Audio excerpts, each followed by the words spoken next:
आप सभी बच्चों का स्वागत है। हमारा प्रयास आपके जीवन को शिक्षा के माध्यम से रोशन करना है।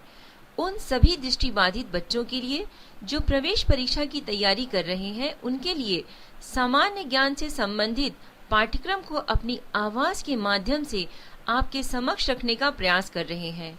बच्चों, जो काम पूरी निष्ठा से करो, अविश्वास के जहर को कभी पास में फटकने मत दो। निष्ठा और विश्वास मनुष्य की नीति को बदल देते हैं। तो बच्चों, आज आपके लिए सामान्य ज्ञान के अंतर्गत भूगोल से जुड़े हुए कुछ साक्ष्य।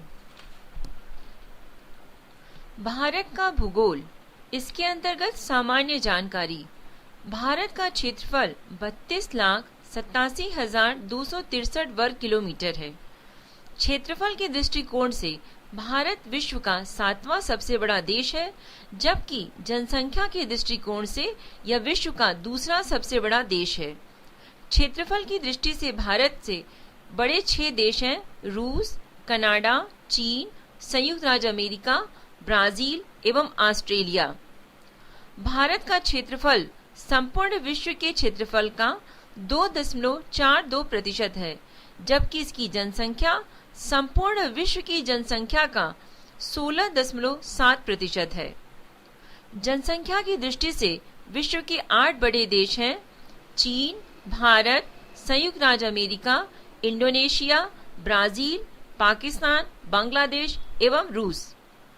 भारत का उत्तर से दक्षिण में विस्तार 3,214 किलोमीटर है और पूरब से पश्चिम में विस्तार 2,933 किलोमीटर है। भारत का सबसे दक्षिणी बिंदु जो है इंदिरा पॉइंट है। यह निकोबार द्वीप समूह में स्थित है। पहले इसका नाम पिगमिलियन पॉइंट था।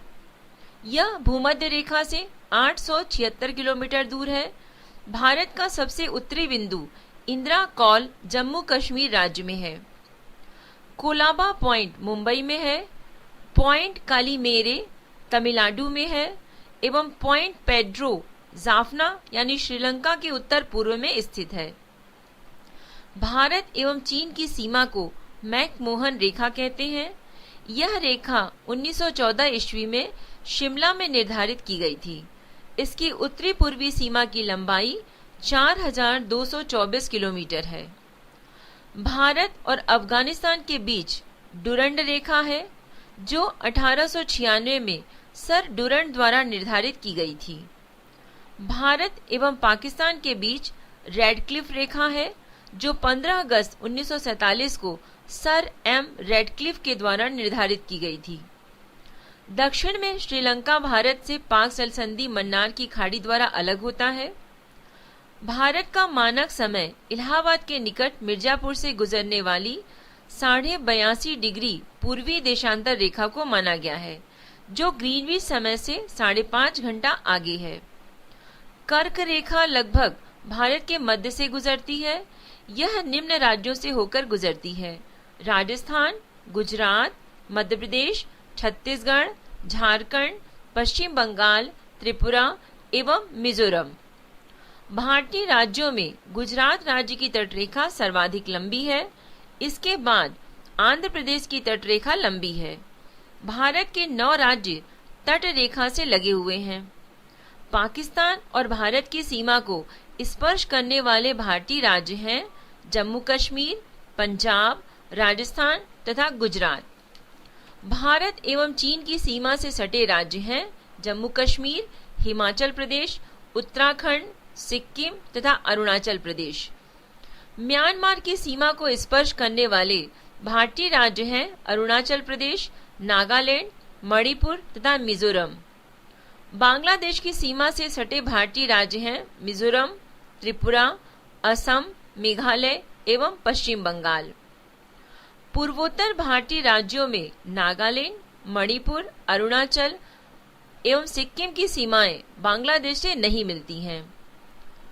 जोजिला दर्रे का निर्माण सिंधु नदी द्वारा, शिवकिला का निर्माण सतलुज नदी द्वारा एवं जलपला का निर्माण तीस्ता नदी द्वारा हुआ है।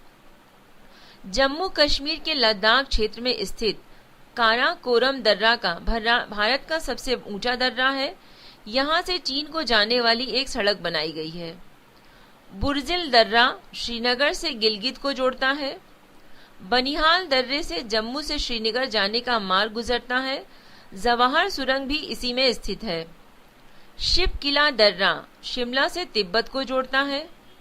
3 अर्धचंद्राकार समुद्र तट कन्याकुमारी से मिलते हैं। भारत का भौतिक स्वरूप। देश के कुल क्षेत्रफल के 10.7% भाग पर उच्च पर्वत श्रेणियां हैं, जिनकी ऊंचाई समुद्र तल से 2135 मीटर या उससे अधिक है। 305 मीटर से 2135 मीटर की ऊंचाई वाली पहाड़ियां 18.6% भूभाग पर फैली हुई हैं। 43% भूभाग पर विस्तृत मैदान का विस्तार है। भूवैज्ञानिकों के मतानुसार जहां आज हिमालय पहाड़ है, वहां टिथिस नामक उथला समुद्र था। हिमालय की उत्पत्ति के संबंध में आधुनिक सिद्धांत प्लेट विवर्तनिकी है। अरावली की पहाड़ियां राजस्थान राज्य में है। यह सबसे पुरानी चट्टानों से बनी है। इस पहाड़ी की सबसे ऊंची चोटी माउंट आबू पर स्थित गुरु शिखर है। इसकी ऊंचाई 1722 मीटर है। अरावली के पश्चिम की ओर से माही एवं लूनी नदी निकलती है। लूनी नदी कच्छ के रण में गायब हो जाती है। अरावली के पूर्व की ओर बनास नदी निकलती है। मालवा का पठार मध्य प्रदेश तथा छत्तीसगढ़ राज्य में है। यह ज्वालामुखी चट्टानों का बना हुआ है। इससे चंबल और बेतवा नदी निकलती है। विंध्याचल का पठार झारखंड, उत्तर प्रदेश एवं छत्तीसगढ़ राज्य में है। यह परतदार चट्टानों का बना हुआ है। विंध्याचल पर्वतमाला उत्तर भारत को दक्षिण भारत से अलग करती है। मैकाल पठार छत्तीसगढ़ में है। मैकाल पहाड़ी का सर्वोच्च शिखर अमरकंटक है। यह पुरानी चट्टानों का बना एक ब्लॉक पर्वत है। इसके पश्चिम की ओर से नर्मदा नदी, उत्तर की ओर से सोन नदी और दक्षिण की तरफ से महानदी निकलती है। सतपुड़ा की पहाड़ियां मध्य प्रदेश राज्य में है। ये ज्वालामुखी चट्टानों से बनी हुई है। इनकी सबसे ऊंची चोटी धूपगढ़ी है, जो महादेव पर्वत पर स्थित है। इसके पूर्वी हिस्से से ताप्ती नदी निकलती है। दक्कन का पठार महाराष्ट्र राज्य में है। यह ज्वालामुखी विशाल चट्टानों का बना है। यह काली मिट्टी का क्षेत्र है। इसके पश्चिमी हिस्से में सह्याद्री की पहाड़ियां हैं। सह्याद्री की सबसे ऊंची चोटी कालसूबाई है। इस पठार के पूर्वी भाग को विदर्भ कहा जाता है। धारवाड़ का पठार कर्नाटक राज्य में है। यह परिवर्तित चट्टानों से बना है। इस पठार के पश्चिम भाग में बाबा बुदन की पहाड़ी तथा ब्रह्मगिरी की पहाड़ी है। नीलगिरी की पहाड़ी तमिलनाडु में है, जो एक ब्लॉक पर्वत है। यह मुख्यतः चार्नोकाइट पठार से बना है। इसकी सबसे ऊंची चोटी डोडा बेट्टा है, जो दक्षिण भारत की दूसरी सबसे ऊंची चोटी है। उटंगमठ इसी पहाड़ी पर स्थित है। तमिलनाडु राज्य में नीलगिरी के दक्षिण भाग में पाल घाट है। पाल घाट गैप पश्चिम एवं पूर्वी घाट का मिलन स्थल है, अर्थात पूर्वी घाट एवं पश्चिमी मिलन स्थल पर नीलगिरी की पहाड़ियां स्थित हैं। दक्षिण भारत की सबसे ऊंची चोटी अनेमुदी है, जिसकी ऊंचाई 2696 मीटर है। यह अन्नामलाई की पहाड़ी पर स्थित है। आंध्र प्रदेश और उड़ीसा के तटीय भाग में महेंद्रगिरी की पहाड़ी है। भारत के पूर्वी समुद्री तट को निम्न भागों में बांटा गया है। कन्याकुमारी से कृष्णा डेल्टा, कोरोमंडल तट, कृष्णा डेल्टा से गोदावरी डेल्टा तक का गोलकुंडा तट एवं गोदावरी डेल्टा से लेकर उत्तरी तटीय भाग को उत्तरी सरकार तट कहा जाता है। भारत के पूर्वी तट पर स्थित प्रमुख बंदरगाह पारादीप उड़ीसा में है।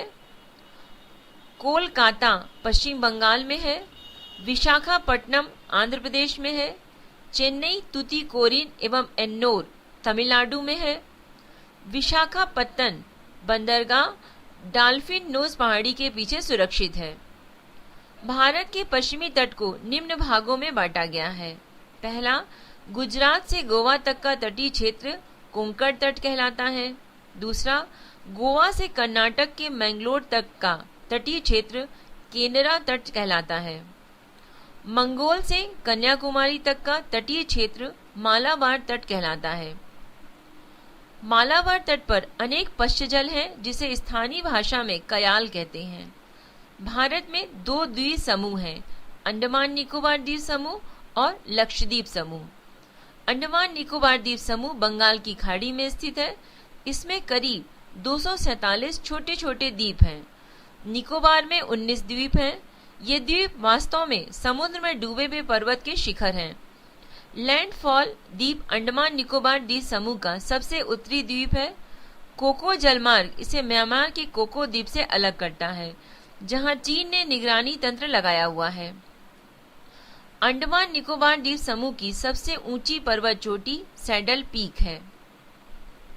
माउंट हेरियट दक्षिण अंडमान में तथा माउंट लुथियर निकोबार द्वीप समूह में स्थित है।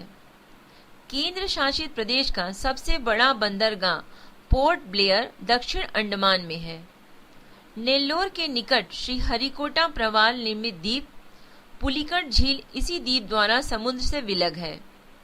लक्षद्वीप समूह अरब सागर में स्थित है। इसमें कुछ 36 द्वीप हैं। इसमें केवल 10 द्वीप पर ही आबादी है। आउंड्रेट लक्षद्वीप का सबसे बड़ा द्वीप है। पिटली द्वीप जहां मनुष्य का निवास नहीं है, वहां एक पक्षी अभ्यारण्य है। पंबन द्वीप मन्नार की खाड़ी में स्थित है। भारत में बैरन तथा नारकोडम नामक 2 प्रसिद्ध ज्वालामुखी द्वीप हैं। बैरन द्वीप अंडमान तथा निकोबार द्वीप समूह में है, एक सक्रिय ज्वालामुखी है, जबकि नारकोंडम 2 सुषुप्त ज्वालामुखी है। भारत की नदियां उत्तराखंड के उत्तरकाशी जिले में 3900 मीटर की ऊंचाई पर गोमुख के निकट गंगोत्री हिमानी गंगा का उद्गम स्रोत है। यहाँ इसे भागीरथी कहते हैं। अलकनंदा का उद्गम स्रोत बद्रीनाथ के ऊपर संतोष पथ हिमानी में है। गंगा नदी का नाम गंगा देवप्रयाग के बाद पड़ता है, जहाँ अलकनंदा एवं भागीरथी आपस में मिलती हैं। गंगा हरिद्वार के निकट मैदानी भाग में प्रवेश करती है। गंगा नदी बांग्लादेश में पद्मा के नाम से बहती है। ब्रह्मपुत्र नदी बांग्लादेश में जमुना के नाम से बहती है और पावना के पूर्व गोलू डोघाट के पास पद्मा से मिलती है और इसकी सम्मिलित धारा को पद्मा कहते हैं। आगे बहती हुई जब यह नदी चांदपुर के उत्तर पहुंचती है तो मेघना इससे आकर मिलती है। तब यह मेघना के नाम से बहती हुई कई जल वितरकाओं में भटकती हुई समुद्र में मिल जाती है। सिंधु भारत में केवल जम्मू एवं कश्मीर राज्य से होकर बहती है। भारत एवं पाकिस्तान सिंधु जल समझौता संधि के अनुसार भारत इस नदी प्रक्रम के संपूर्ण जल का केवल 20% जल उपयोग कर सकता है। प्रायद्वीपीय नदियों का लंबाई के अनुसार घटनाक्रम गोदावरी, कृष्णा, नर्मदा, महानदी, कावेरी एवं ताप्ती है। प्रायद्वीपीय नदियों का उत्तर से दक्षिण की ओर का क्रम है महानदी, गोदावरी, कृष्णा, पेन्नार, कोवारी एवं बेग्गाई। भारत की प्रमुख झीलें। भारत की सबसे बड़ी झील है चिल्का झील, जो उड़ीसा में है और खारे पानी के लिए एक लैगून झील है। ये नौसेना का प्रशिक्षण केंद्र भी है। भारत में सबसे बड़े मीठे पानी की झील है वुलर झील, जो जम्मू कश्मीर में स्थित है। भारत की सबसे बड़ी कृत्रिम झील गोविंद सागर झील पंजाब के रोपड़ जिले में सतलज नदी पर भाखड़ा नागल बांध से निर्मित हुआ है। बाल्सन पहाड़ियों से घिरे अभिकेंद्री अपवाह वाले विस्तृत समतल गर्त को बाल्सन कहते हैं।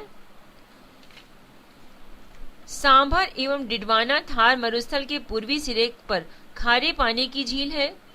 सांभर झील बाल्सन का, डिडवाना झील प्लाय का उदाहरण है। भारत में सबसे अधिक ऊंचाई पर स्थित झील है पंचपोखरी, जो कि उत्तराखंड में है। महाराष्ट्र के बुल्ढाना जिले में स्थित लोनार झील ज्वालामुखी उद्गार से बनी झील है। भारत के प्रमुख जल प्रपात जोग या गरसोपा जलप्रपात, जो शरावती नदी पर स्थित है। एन्ना जलप्रपात, जो कि नर्मदा नदी पर स्थित है। शिव समुद्रम कावेरी नदी पर स्थित है। गोकक जलप्रपात गोकक नदी पर है। पायकारा जलप्रपात नीलगिरी क्षेत्र में है। भारत की जलवायु। जलवायु किसी क्षेत्र में लंबे समय तक जो मौसम की स्थिति होती है उसे उस स्थान की जलवायु कहते हैं। भारत की जलवायु उष्णकटिबंधीय मानसूनी जलवायु है। मौसम किसी स्थान पर थोड़े समय की, जैसे एक दिन या एक सप्ताह की वायुमंडलीय अवस्थाओं को वहां का मौसम कहते हैं। भारतीय जलवायु को मानसून के अलावे प्रभावित करने वाले दो प्रमुख कारक हैं। पहला, उत्तर में हिमालय पर्वत, इसकी उपस्थिति के कारण मध्य एशिया से आने वाली शीतल हवाएं भारत में नहीं आ पाती हैं। दूसरा, दक्षिण में हिंद महासागर, इसकी उपस्थिति एवं भूमध्य रेखा की समीपता के कारण उष्णकटिबंधीय जलवायु अपने आदर्श स्वरूप में पाई जाती है। उत्तर भारत के मैदानी भागों में शीत ऋतु में वर्षा पश्चिम विक्षोभ या जेट स्ट्रीम के कारण होती है। जाड़े के दिनों में तमिलनाडु के तटों पर वर्षा लौटती हुई मानसून या उत्तरी पूर्वी मानसून के कारण होती है। ग्रीष्म ऋतु में असम एवं पश्चिम बंगाल राज्यों में तीव्र आर्द्र हवाएं चलने लगती हैं, जिनसे गरज के साथ वर्षा हो जाती है। इन हवाओं को पूर्वी भारत में नॉर्वेस्टर एवं बंगाल में काल बैशाखी के नाम से जाना जाता है। कर्नाटक में इसे चेरी ब्लास्म कहा जाता है, जो कॉफी की कृषि के लिए लाभदायक होता है। आम की फसल के लिए लाभदायक होने के कारण इसे दक्षिण भारत में आम्र वर्षा भी कहते हैं। उत्तर पश्चिम भारत के शुष्क भागों में ग्रीष्म ऋतु में चलने वाली गर्म एवं शुष्क हवाओं को लू कहा जाता है। वर्षा ऋतु में उत्तर पश्चिमी भारत तथा पाकिस्तान में उष्ण दाब का क्षेत्र बन जाता है, जिसे मानसून गर्त कहते हैं। भारत की प्रायद्वीपीय आकृति के कारण दक्षिण पश्चिम के मानसून दो शाखाओं में विभाजित हो जाते हैं, अरब सागर की शाखा, दूसरा बंगाल की खाड़ी की शाखा। गारो, खासी एवं जंतिया पहाड़ियों पर बंगाल की खाड़ी से आने वाली हवाएं दक्षिण पश्चिमी मानसून की शाखा हैं, अधिक वर्षा लाती हैं, जिसके कारण यहाँ स्थित मासीनराम यानी मेघालय में विश्व में सर्वाधिक वर्षा प्राप्त करने वाला स्थान है। मानसून की अरब शाखा तुलनात्मक रूप से अधिक शक्तिशाली होती है। दक्षिण पश्चिमी मानसून द्वारा लाए कुल आर्द्रता का 65% भाग अरब सागर से एवं 35% भाग बंगाल की खाड़ी से आता है। भारत की मिट्टी। मिट्टी के अध्ययन के विज्ञान को मृदा विज्ञान कहा जाता है। भारतीय अनुसंधान परिषद ने भारत की मिट्टियों को 8 भागों में विभाजित किया है। जलोढ़ मिट्टी, काली मिट्टी, लाल मिट्टी, लैटराइट मिट्टी, मरुस्थलीय मिट्टी, क्षारीय मिट्टी, पिटमय और जैव मिट्टी और वनीय मिट्टी। अब हम कुछ मिट्टियों के बारे में विस्तार से जानेंगे, जैसे जलोढ़ मिट्टी। जलोढ़ मिट्टी भारत के लगभग 22% क्षेत्रफल पर पाई जाती है। यह नदियों द्वारा लाई गई मिट्टी है। इस मिट्टी में पोटाश की बहुलता होती है, लेकिन नाइट्रोजन, फास्फोरस एवं ह्यूमरस की कमी होती है। जलोढ़ मिट्टी 2 प्रकार की होती है, बांगर और खादर। पुराने जलोढ़ मिट्टी को बांगर कहते हैं और नए जलोढ़ मिट्टी को खादर कहते हैं। जलोढ़ मिट्टी उर्वरता के दृष्टिकोण से काफी अच्छी मानी जाती है। इसमें धान, गेहूं, मक्का, तिलहन, दलहन, आलू आदि की फसलें उगाई जाती हैं। काली मिट्टी। काली मिट्टी का निर्माण बेसाल चट्टानों के टूटने से हुआ है। इसमें आयरन, चूना, एल्यूमिनियम एवं मैग्नीशियम की बहुलता होती है। इस मिट्टी का काला रंग टिटेनीफेरस, मैग्नेटाइट एवं जीवाश्म की उपस्थिति के कारण होता है। इस मिट्टी को रेगुर मिट्टी के नाम से भी जाना जाता है। कपास की खेती के लिए यह सर्वाधिक उपयुक्त होती है, अतः इसे काली कपास की मिट्टी भी कहा जाता है। अन्य फसलों में गेहूं, ज्वार, बाजरा आदि को उगाया जाता है। भारत में काली मिट्टी गुजरात, महाराष्ट्र, मध्य प्रदेश के पश्चिमी क्षेत्र, उड़ीसा के दक्षिणी क्षेत्र, कर्नाटक के उत्तरी जिला, आंध्र प्रदेश के दक्षिणी एवं समुद्र तटीय क्षेत्र, तमिलनाडु के सलेम, रामानाथपुरम, कोयम्बटूर तथा तिरुनेलवेली जिलों एवं राजस्थान के बूंदी एवं टोंक जिलों में पाई जाती है। लाल मिट्टी। लाल मिट्टी का निर्माण जलवायिक परिवर्तनों के परिणाम स्वरूप रवेदार एवं कायांतरित शैलों के विघटन एवं वियोजन में होता है। इस मिट्टी में सिलिका एवं आयरन की बहुलता होती है। लाल मिट्टी का लाल रंग लौह ऑक्साइड की उपस्थिति के कारण होता है, लेकिन जल योजित रूप में यह पीली दिखाई पड़ती है। लाल मिट्टी अम्लीय प्रकृति की मिट्टी होती है।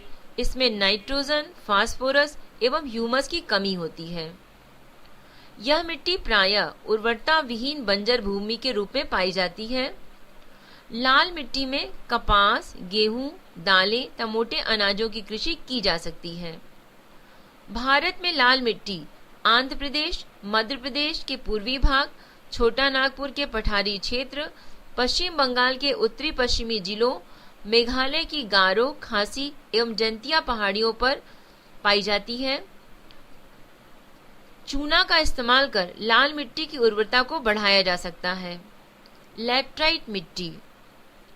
लैटराइट मिट्टी का निर्माण मानसूनी जलवायु की आर्द्रता एवं शुष्कता के क्रमिक परिवर्तन के परिणाम स्वरूप उत्पन्न विशिष्ट परिस्थितियों में होता है। इसमें आयरन एवं सिलिका की बहुलता होती है।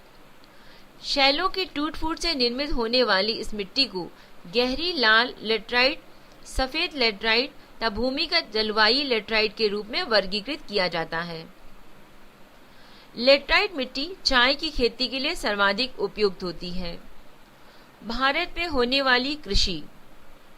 भारत के कुल क्षेत्रफल का लगभग 51% भाग पर कृषि, 4% भूभाग पर चारागाह और लगभग 21% भूमि पर वन एवं 24% भूमि पर बंजरता बिना उपयोग की है। विश्व में चावल उत्पादन में चीन के बाद भारत का दूसरा स्थान है। भारत में खाद्यान्नों के अंतर्गत आने वाले कुल क्षेत्र के 47% भाग पर चावल की खेती की जाती है। विश्व में गेहूं उत्पादन में चीन के बाद भारत का दूसरा स्थान है। देश की कुल कृषि योग्य भूमि के लगभग 15% भाग पर गेहूं की खेती की जाती है। देश में गेहूं के उत्पादन में उत्तर प्रदेश का प्रथम स्थान है, जबकि प्रति हेक्टेयर उत्पादन में पंजाब का स्थान प्रथम है। हरित क्रांति का सबसे अधिक प्रभाव गेहूं और चावल की कृषि पर पड़ा, परंतु चावल की तुलना में गेहूं के उत्पादन में अधिक वृद्धि हुई। भारत में हरित क्रांति लाने का श्रेय डॉक्टर M.S. स्वामीनाथन को जाता है। भारत में हरित क्रांति की शुरुआत 1967 से हुई थी। प्रथम हरित क्रांति के बाद 1983 में द्वितीय हरित क्रांति की शुरुआत हुई, जिसमें अधिक अनाज उत्पादन, निवेश एवं कृषकों को दी जाने वाली सेवाओं का विस्तार हुआ। तिलहन प्रौद्योगिकी मिशन की स्थापना 1986 में हुई थी। भारत विश्व में उर्वरकों का तीसरा सबसे बड़ा उत्पादक और उपभोक्ता देश है। पोटेशियम उर्वरक का पूरी तरह आयात किया जाता है। आम, केला, चीकू, खट्टे नींबू, काजू, नारियल, काली मिर्च, अदरक, हल्दी के उत्पादन में भारत का स्थान विश्व में पहला है। फलों एवं सब्जियों के उत्पादन में भारत का स्थान विश्व में दूसरा है। प्रथम स्थान चीन का है। भारत की खेती को 3 भागों में बांटा गया है: रबी की फसल, खरीफ की फसल और गर्मा फसल। रबी की फसल अक्टूबर-नवंबर में बोई जाती है और मार्च-अप्रैल में काटी जाती है। इसकी मुख्य फसलें हैं गेहूं, जौ, चना, मटर, सरसों, आलू, राई आदि।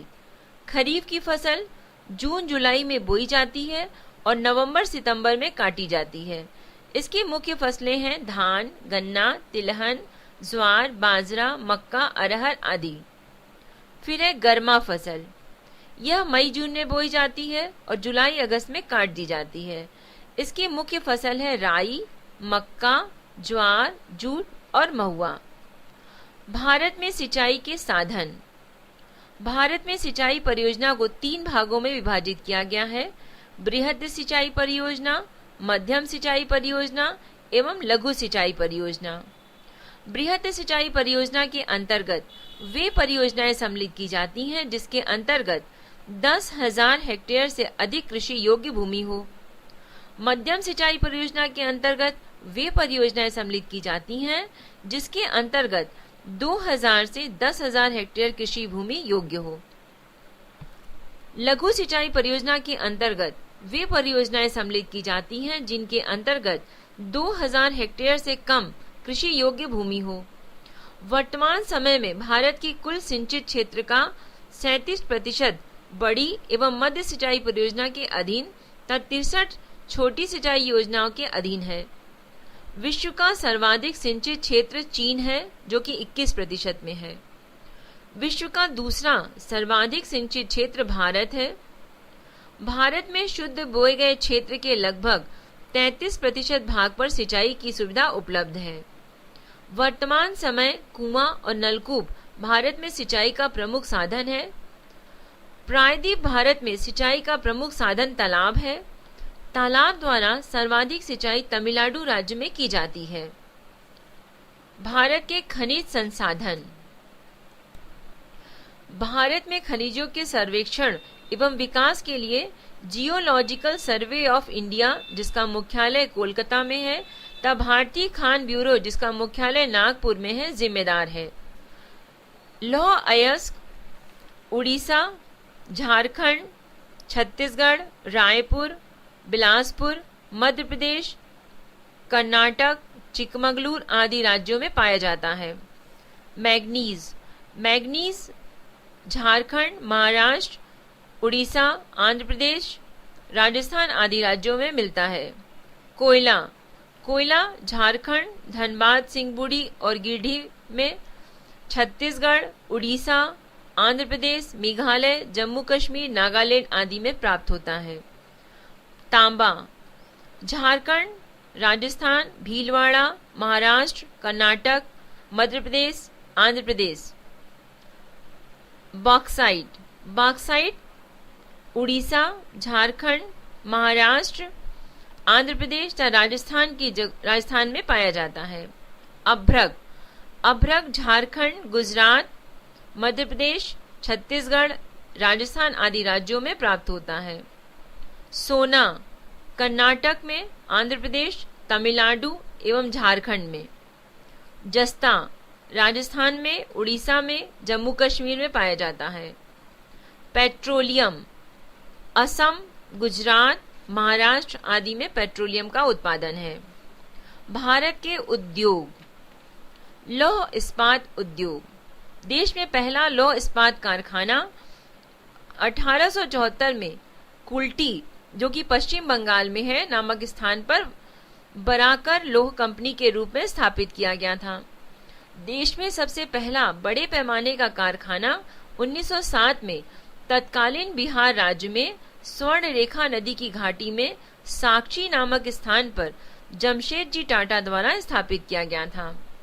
स्वतंत्रता के पूर्व स्थापित लौह इस्पात कारखाना भारतीय लौह इस्पात कंपनी, इसकी स्थापना 1908 में पश्चिम बंगाल की दामोदर नदी घाटी में हीरापुर नामक स्थान पर की गई थी। दूसरा Mysore iron and steel works, ये 1923 में मैसूर राज्य जो कि वर्तमान कर्नाटक में है के भद्रावती नामक स्थान पर स्थापित किया गया था। स्टील कॉर्पोरेशन ऑफ बंगाल, इसकी स्थापना 1937 में बर्नपुर जो कि पश्चिम बंगाल में है वहां पर की गई थी। इसे भारतीय लौह इस्पात कंपनी में मिला दिया गया है। स्वतंत्रता के पश्चात स्थापित लौह इस्पात कारखाना दूसरी पंचवर्षीय योजना में स्थापित कारखाना है भिलाई इस्पात संयंत्र। दूसरा हिंदुस्तान स्टील लिमिटेड राउरकेला में। तीसरा हिंदुस्तान स्टील लिमिटेड दुर्गापुर में। तृतीय पंचवर्षीय योजना काल में स्थापित कारखाना बोकारो स्टील प्लांट। चौथी पंचवर्षीय योजना काल में स्थापित कारखाना सलेम इस्पात संयंत्र तमिलनाडु में। विशाखापट्टनम इस्पात संयंत्र आंध्र प्रदेश में। विजयनगर इस्पात संयंत्र कर्नाटक में। एल्यूमिनियम उद्योग भारत में एल्यूमिनियम का पहला कारखाना 1937 में पश्चिम बंगाल में आसनसोल के निकट जेके नगर में स्थापित किया गया था। हिंदुस्तान एल्यूमिनियम कारपोरेशन यानी हिंडाल्को की स्थापना तत्कालीन मध्य प्रदेश के कोरबा नामक स्थान पर की गई है। मद्रास एल्यूमिनियम कंपनी तमिलनाडु के मैट्टूर नामक स्थान पर स्थापित की गई। सूती वस्त्र उद्योग। आधुनिक ढंग से सूती वस्त्र की पहली मिल की स्थापना 1818 में कोलकाता के समीप फोर्ट ग्लास्टर में की गई थी, किंतु यह असफल रही। सबसे पहला सफल आधुनिक सूती कपड़ा कारखाना 1854 में बंबई के कवा सजी डावर द्वारा खोला गया, जिसमें 1856 ईस्वी से उत्पादन प्रारंभ हुआ। सूती वस्त्र उद्योग का सर्वाधिक केंद्रीकरण महाराष्ट्र एवं गुजरात राज्य में है। अन्य प्रमुख राज्य में पश्चिम बंगाल, मध्य प्रदेश, तमिलनाडु, आंध्र प्रदेश, केरल तथा उत्तर प्रदेश है। मुंबई को भारत के सूती वस्त्रों की राजधानी के उपनाम से जाना जाता है। कानपुर को उत्तर भारत का मैनचेस्टर कहा जाता है। अहमदाबाद को भारत का बोस्टन कहा जाता है। जूट उद्योग। सोने का रेशा नाम से मशहूर जूट के रेशों से सामानों का निर्माण करने में भारत का विश्व में प्रथम स्थान है। इसका पहला कारखाना कोलकाता के समीप रिश्रा नामक में 1859 में लगाया गया था। भारतीय जूट निगम की स्थापना 1971 में जूट के आयात निर्यात एवं आंतरिक बाजार की देखभाल के लिए की गई थी। भारत संपूर्ण विश्व के 35% जूट के सामानों का निर्माण करता था। चीनी उद्योग। यह उद्योग मुख्यतः उत्तर प्रदेश, महाराष्ट्र, बिहार, तमिलनाडु, मध्य प्रदेश, आंध्र प्रदेश, पंजाब, हरियाणा व पश्चिम बंगाल एवं राजस्थान राज्य में है। सीमेंट उद्योग। विश्व में सबसे पहले आधुनिक रूप से सीमेंट का निर्माण 1824 में ब्रिटेन के पोर्टलैंड नामक स्थान पर किया गया था। भारत के आधुनिक ढंग से सीमेंट बनाने का पहला कारखाना 1904 में मद्रास में लगाया गया, जो असफल रहा। मद्रास के कारखाने के बाद 1912 की अवधि में इंडियन सीमेंट कंपनी की लिमिटेड द्वारा गुजरात के पोरबंदर नामक स्थान पर कारखाने की स्थापना की गई, जिसमें 1914 से उत्पादन प्रारंभ हुआ। एसोसिएट सीमेंट कंपनी लिमिटेड की स्थापना 1934 में की गई थी। राजस्थान भारत का सबसे बड़ा सीमेंट उत्पादक राज्य है। कागज उद्योग। आधुनिक ढंग से भारत में कागज का पहला कारखाना 1716 में मद्रास के समीप ट्रंकवार नामक स्थान पर डॉक्टर विलियम कोर द्वारा स्थापित किया गया, जो कि असफल रहा। कागज का पहला सफल कारखाना 1879 में लखनऊ में लगाया गया। पश्चिम बंगाल भारत का सबसे बड़ा कागज उत्पादक राज्य है। रासायनिक उर्वरक उद्योग। ऐतिहासिक रूप से देश में सुपर फास्फेट उर्वरक का पहला कारखाना 1906 में तमिलनाडु के रानीपेट नामक स्थान पर स्थापित किया गया था। भारतीय उर्वरक निगम की स्थापना 1951 में की गई, जिसके तहत एशिया का सबसे बड़ा उर्वरक संयंत्र सिंदरी में स्थापित किया गया। भारत विश्व का तीसरा सबसे बड़ा रासायनिक उर्वरक उत्पादक एवं उपभोक्ता है। भारत में नाइट्रोजनी उर्वरक की खपत सबसे अधिक है। जलयान निर्माण उद्योग। भारत में जलयान निर्माण का प्रथम कारखाना 1941 में सिंधिया स्टीम नेविगेशन कंपनी द्वारा विशाखापट्टनम में स्थापित किया गया था। 1952 में भारत सरकार द्वारा इसका अधिग्रहण करके हिंदुस्तान शिपयार्ड विशाखापट्टनम कर दिया गया। सार्वजनिक क्षेत्र की अन्य इकाइयां जो जलयानों का निर्माण करती हैं, गार्डेनरिच वर्कशॉप कोलकाता में, गोवा शिपयार्ड लिमिटेड गोवा में और मझगांव डाक लिमिटेड मुंबई में। वायुयान निर्माण उद्योग। भारत में वायुयान निर्माण का प्रथम कारखाना 1940 में बेंगलोर में हिंदुस्तान एयरक्राफ्ट कंपनी के नाम से स्थापित किया गया। कोरबा, नासिक, बैरकपुर, लखनऊ, हैदराबाद और कानपुर में एक एक इकाइयां वायुयान के निर्माण कार्य में संलग्न है। मोटर गाड़ी उद्योग। मोटर गाड़ी उद्योग को विकास उद्योग के नाम से भी जाना जाता है। इस उद्योग से संबंधित प्रमुख इकाइयां हैं हिंदुस्तान मोटर, जो कि कोलकाता में है, प्रीमियर ऑटोमोबाइल्स लिमिटेड मुंबई में है, अशोक लीलैंड चेन्नई में है, Tata engineering and locomotive company Jamshedpur में है, महिंद्रा एंड महिंद्रा लिमिटेड पुणे में है, मारुति उद्योग लिमिटेड गुड़गांव में है, सनराइज इंडस्ट्री बेंगलोर में है।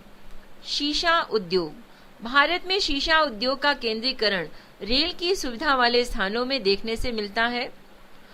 इस उद्योग का विकास मुख्य रूप से पश्चिम बंगाल, उत्तर प्रदेश, महाराष्ट्र एवं तमिलनाडु राज्य में है।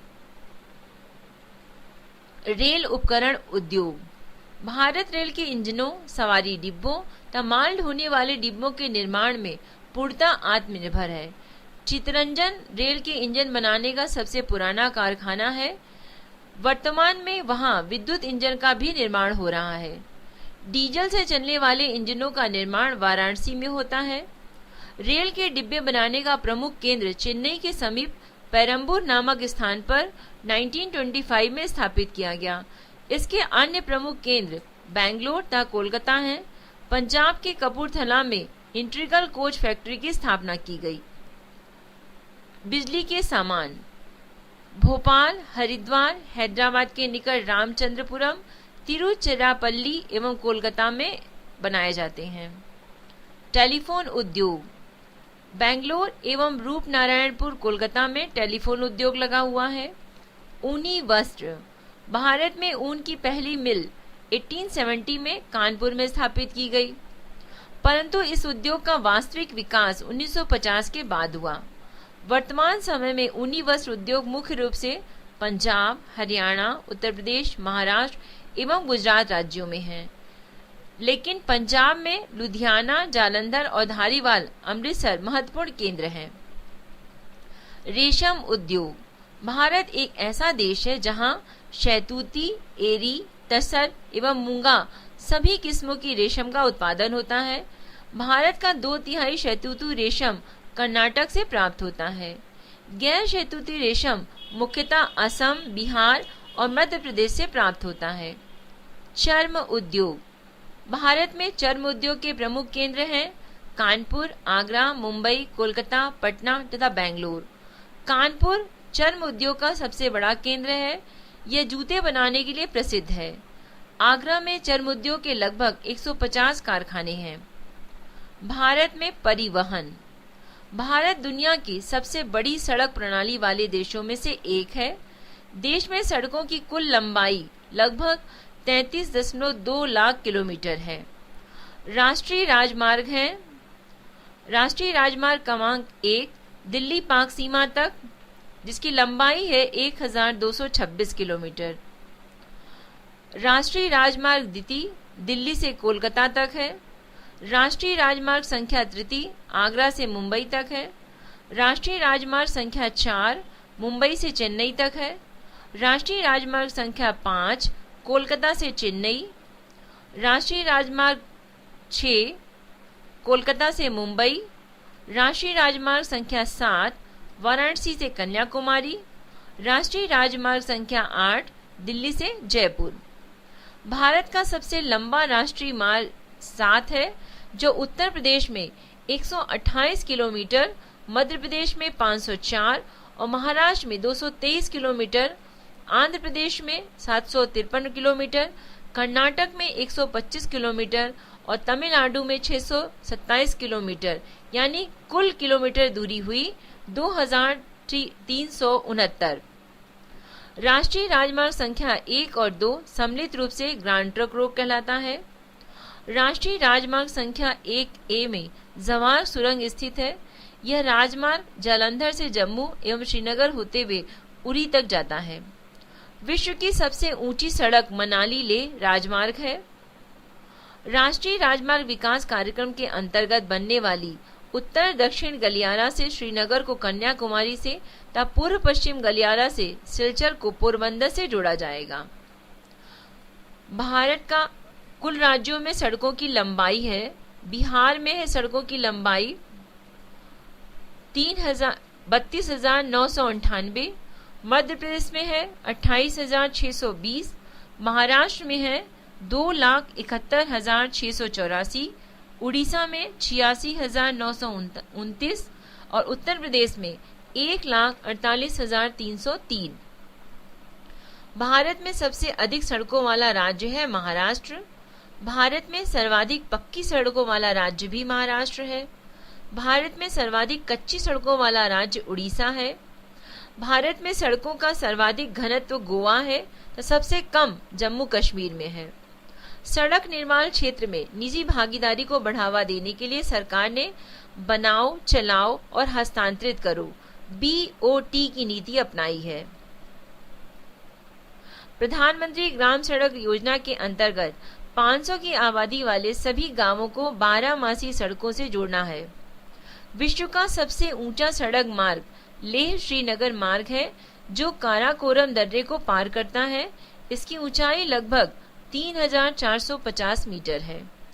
एशिया का सबसे बड़ा रोप वे यानी रज्जू मार्ग गढ़वाल में जोशीमठ एवं औली को जोड़ता है जिसकी लंबाई 500 मीटर है। रेल परिवहन।